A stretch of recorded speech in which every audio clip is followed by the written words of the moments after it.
Bonjour, aujourd'hui je fais une pause dans les travaux de l'établi. En fait, plus exactement, j'ai profité d'avoir passé 4 jours complets à faire ces assemblages à queue d'aronde pour passer un coup de ménage dans l'atelier et puis lancer la première d'une série de vidéos qui vont être un peu plus narratives. Ça fait quelques mois que j'y réfléchis, j'ai envie de pouvoir vous présenter le quotidien de mon atelier, mais de manière facile. Les vidéos telles que je les fais d'habitude, structurées, avec des projets, avec les techniques, avec des plans, des contre-plans, des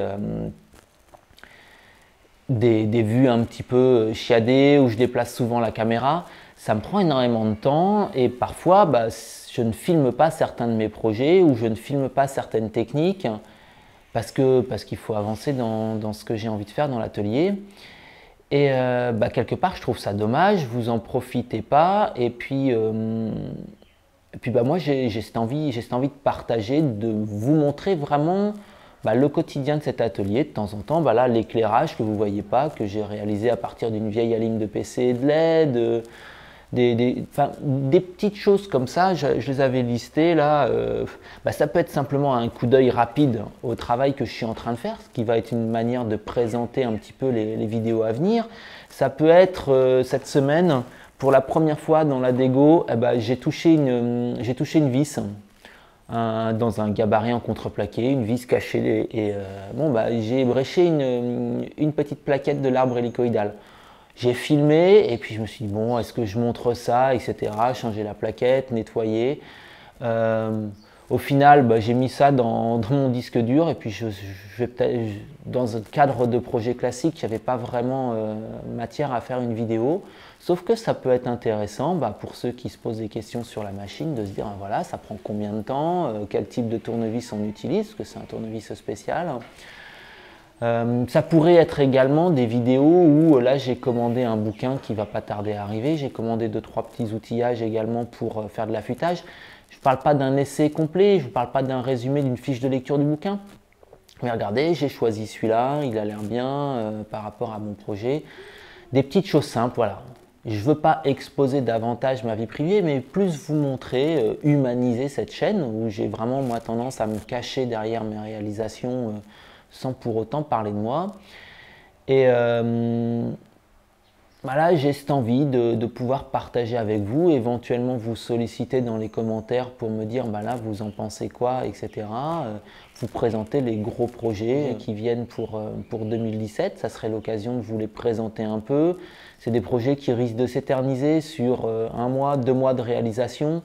Est-ce que je vais faire plein de petites vidéos comme sur l'établi ou est-ce que je fais une grosse vidéo et puis de temps en temps je fais un petit point hebdomadaire comme ça de manière plus narrative en vous montrant simplement GoPro à la main quelles sont les avancées.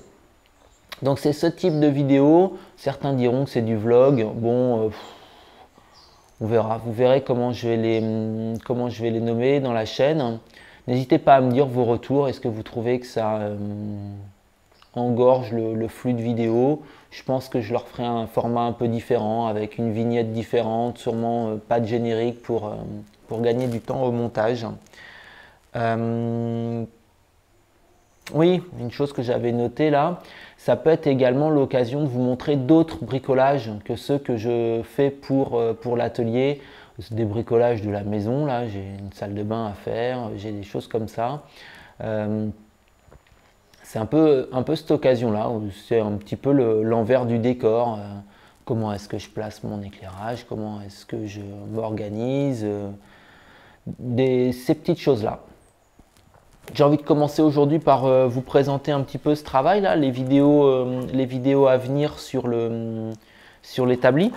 Comme vous pouvez voir,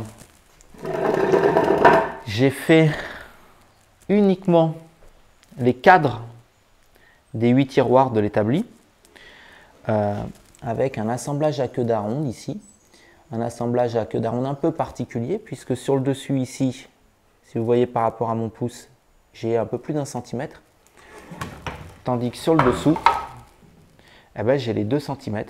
Donc on a des côtés qui sont trapézoïdaux. Ça, c'était une friorature que certains artisans shakers faisaient. Autre chose, regardez. Ici, j'ai simplement laissé un espace sans queue d'aronde. C'est pour intégrer une poignée de ce type-là. Alors ici, c'est un essai. Il n'y aura pas la partie blanche ici. Vous avez une rainure un peu particulière, une espèce de crochet, d'hameçon là, peu profonde. Sur l'arrière, il n'y aura que cette rainure, puisque vous vous rappelez que les tiroirs, ils vont des deux côtés. Ils peuvent sortir des deux côtés. Et donc sur l'arrière, il n'y aura que la rainure, tandis que sur l'avant, où on a bien le décalage de la servante, il n'y a donc aucun problème ici pour glisser une poignée. Je vais faire cette poignée là, sauf que je vais les faire dans un bois qui est plus sombre, c'est cette planche là. Ici, ne me demandez pas ce que c'est un bois exotique que j'avais utilisé pour le deck qui fait la passerelle juste au-dessus, la passerelle avec le filet.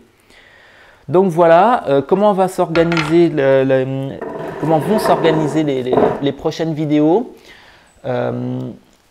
J'ai encore sous la main une dernière vidéo par rapport à la réalisation du lit d'Eliès. Une bague que j'ai faite avec un roulement. Je pense que c'est important que je vous la montre. Ça sera sûrement la vidéo de vendredi. Ensuite, je vais vous présenter la réalisation de ces tiroirs. Il y aura plusieurs vidéos. Une vidéo de manière globale qui vous montrera sans rentrer dans les détails la réalisation des tiroirs. Et puis après, il y aura plein de vidéos.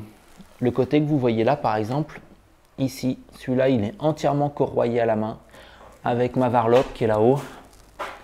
Donc une varlope, c'est un grand rabot, c'est un numéro 7.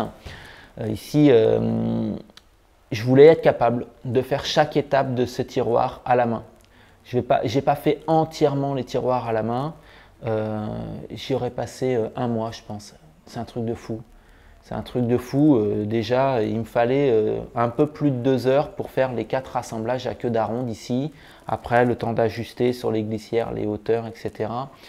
Moi, je suis content du résultat. Hein. Elles sont nickel, ces queues d'aronde. Donc revenons à cette vidéo. Il y aura une vidéo sur le corroyage à la main ici. Il y aura une vidéo dédiée à la réalisation des queues d'aronde. Il y aura une vidéo également dédiée à la réalisation de cette poignée parce que c'est pas, ça mérite une vidéo à elle seule. La technique employée est un peu originale. Donc voilà pour les semaines à venir en termes de vidéos. Il y aura encore la porte ici, les portes puisqu'il y en a une devant, une derrière, et cet établi touche à sa fin. Voilà, j'ai beaucoup parlé pour cette première vidéo un peu plus narrative. Peut-être que ça sera ça. Hein. Moi, le mot vlog, ça me plaît pas. Ça sera peut-être la narration numéro 1. Sur ce, n'hésitez pas à réagir sur ce type de vidéo. J'aimerais vraiment avoir votre avis sur les commentaires. Est-ce que ça vous plaît? Est-ce que vous voulez que j'en fasse plus? Ou au contraire, est-ce que ça vous saoule? N'hésitez pas à le dire. Et puis, on se retrouve vendredi pour une dernière vidéo sur la réalisation du lit d'Eliès et le profilage en appui sur un roulement, mais cette fois-ci avec une bague réalisée en contreplaqué. Allez, on se retrouve la semaine prochaine ou un peu plus tard pour une nouvelle narration. Bye bye!